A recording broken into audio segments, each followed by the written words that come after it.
The United States Air Force has spent 70 years trying to replace one bomber. Every replacement was faster, stealthier, more expensive. All of them failed. The plane they were trying to replace is still flying. 4 purpose-built strategic bombers were introduced to retire the B-52 Stratofortress, the B-58 Hustler, the XB-70 Valkyrie, the B-1B Lancer, the B-2 Spirit. 3 are already gone. The 4th is scheduled to retire before the B-52 does. The airplane designed in the Truman administration will outlive its own replacements. And when the last B-52 finally lands for good, sometime after 2050, it will have been flying for close to a century. 1 airframe, 3 generations of pilots, every one of its replacements parked in the boneyard before it. The question is why? Because the answer is not nostalgia. It is an equation. This is strategic decoded. We analyze the math behind military decisions using verifiable sources. Every claim in this video is cited in the description. No invented operations, no fabricated numbers, just the public record. If that approach matters to you, subscribe. Drop buff in the comments if you think the Stratofortress has earned its place. Before we look at why each replacement failed, we need to define the problem. What does a strategic bomber actually need to do? 5 variables: range, payload, loiter time, cost per flight hour, survivability. Range, because strategic bombers fly from a small number of secure bases to targets on the far side of the planet. Minot Air Force Base in North Dakota is more than 5,500 nautical miles from Beijing. Whiteman in Missouri is 6,400 nautical miles from Pyongyang. Any bomber that matters has to cross oceans. Payload, because modern campaigns are measured in tons on target. A bomber that carries half as much has to fly twice as many sorties, twice the fuel, twice the maintenance, twice the tanker support, and twice the pilot hours. Loiter time, because much of modern strike is on call. The aircraft flies to a holding orbit, waits for targets to develop, and engages when ordered. A bomber that burns through its fuel in 40 minutes is not a strategic asset. It is a delivery vehicle with a stopwatch. Cost per flight hour, because the operations budget is fixed. An aircraft that costs twice as much to fly will fly half as often. Over a 30-year service life, that ratio decides how many missions the airframe actually contributes. Survivability, because an aircraft that cannot reach its release point does not matter. But survivability is not the same thing as stealth. We will come back to that. Range, payload, loiter, cost, survivability. Hold those 5 in mind. Every replacement solved 1 or 2 of them. The B-52 solved all 5, well enough. The 1960s bombers got speed wrong. The B-58 Hustler was the first supersonic strategic bomber in American inventory. It could reach Mach 2 and fly to 70,000 feet. It entered service in 1960. It retired 10 years later. The numbers killed it. Its combat radius was roughly half that of the B-52's. It carried a single weapon in a centerline pod, instead of a distributed load. At supersonic cruise, it burned so much fuel that reaching Moscow from a British base required 3 aerial refuelings. A B-52 could make the same trip on internal fuel. And the accident rate was the worst of any American strategic bomber in history. Of 116 B-58s built, 26 were lost in accidents. That was 1 in 4 airframes. A pilot assigned to the Hustler had a statistically higher chance of dying in peacetime than a Vietnam-era combat pilot flying missions over the North. The Hustler solved for speed and failed on everything else. 4 out of 5 variables were wrong. The XB-70 Valkyrie never even reached squadron service. It was a Mach 3 high-altitude penetrator designed to fly above the threat envelope. Only 2 prototypes were ever built. One was destroyed during a publicity flight in 1966 when a chase plane collided with its wingtip in front of cameras. The program was effectively canceled in 1961. The reason was external. On May 1, 1960, a Soviet surface-to-air missile shot down an American U-2 over Sverdlovsk at 70,000 feet. The assumption that altitude equaled safety collapsed in a single afternoon. A Mach 3 bomber at 70,000 feet was no longer a target the Soviets could not reach.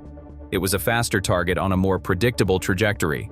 Between them, the B-58 and the XB-70 cost the Air Force the 1960s equivalent of tens of billions of dollars.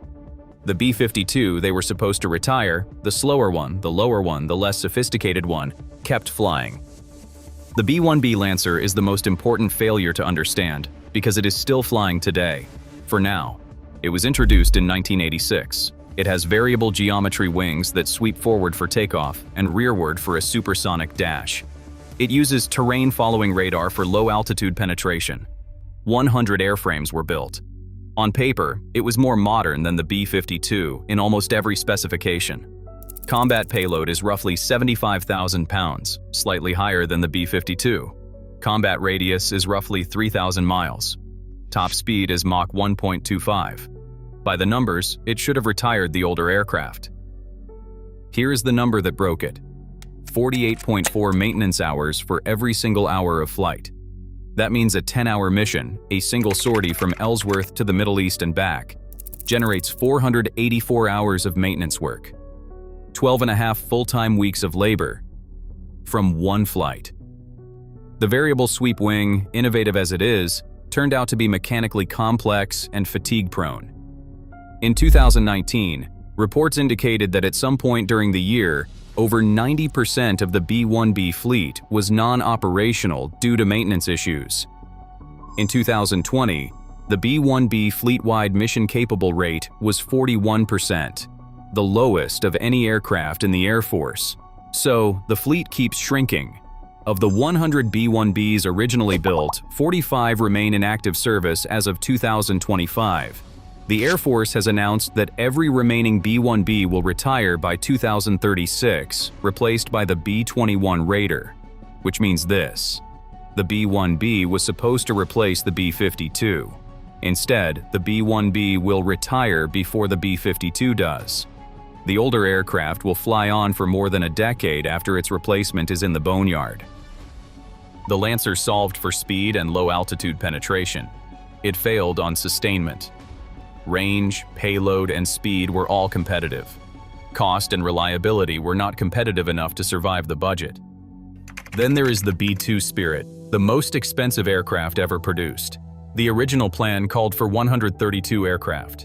In 1992, after the Cold War ended, the order was cut to 21. One has been lost, the crash of Spirit of Kansas at Andersen Air Force Base in Guam in 2008. That leaves 20. The unit cost is frequently cited at around $2 billion per airframe. Cost per flight hour is generally estimated in the $130,000 to $150,000 range. Both figures are significantly higher than either the B-52 or the B-1B. And then there is the part the spec sheet does not tell you. The B-2's radar-absorbent coating requires climate-controlled maintenance facilities. Only a small number of locations in the world are equipped to provide sustained support. The aircraft cannot just deploy anywhere the way a B-52 can. It has to come back to specialized infrastructure. Its sortie rate per airframe is lower. Its availability for routine missions is lower. And its operating cost makes it uneconomical for anything short of a penetration mission against a peer adversary. This is the critical point. The B-2 is not a failed aircraft. It is a specialized aircraft. It does one thing: penetrate advanced air defenses better than anything else in the inventory. But one mission does not replace a bomber that has to do everything. In terms of the 5 variables, the B-2 is strong on survivability against a peer threat. It is adequate on range and payload, but weak on cost and on the routine sustainment that volume operations require. It cannot economically do what the B-52 does. Here is the fact that breaks the entire assumption behind modern American air power.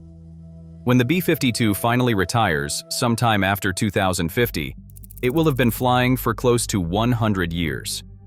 Every replacement, the B-58, the XB-70, the B-1B, and the B-2, will have served and retired while the aircraft they were built to replace kept flying. The last B-52 crew will have been trained by instructors who were trained by the grandchildren of the original crews. The Air Force did not intend this. This is not a plan. This is what happened after 70 years of trying something else.